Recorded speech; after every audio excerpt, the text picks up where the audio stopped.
Cette nuit-là, Marguerite devient la reine du bal de Satan. Elle est nue, enduite d'une huile magique, face à une cheminée, mais ce n'est pas une cheminée, c'est la porte de l'enfer. Et toute la nuit, ils arrivent, les damnés, les criminels, tous les monstres de l'histoire. Ils sortent des flammes un par un et viennent se prosterner à ses pieds. Marguerite les accueille tous avec un sourire. Pendant des heures, elle tient son rôle, polie, agréable, devant toute la fange humaine. Puis, vers la fin de la nuit, une jeune femme arrive. Quelque chose se fissure. Elle n'est pas comme les autres. Son regard est hanté de douleur. Elle ne joue pas, elle n'est pas en représentation. Elle souffre. Marguerite la regarde et demande qui est-elle. On lui répond c'est Frida. C'était une serveuse. Un jour, son patron l'a suivie dans la réserve. 9 mois plus tard, elle a accouché.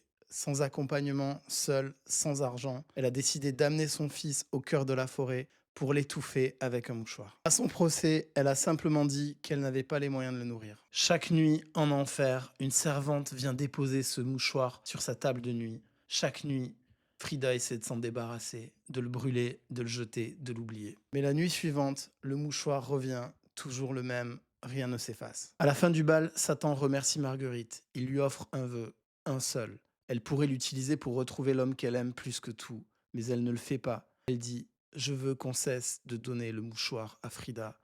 Satan la regarde, il est touché.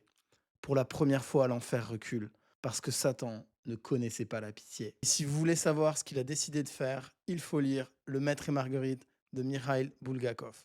En tout cas, je voulais vraiment remercier ma nièce Victoria qui m'a beaucoup aidé dans le tournage de cet épisode très mouvementé. Pas vrai, Victoria?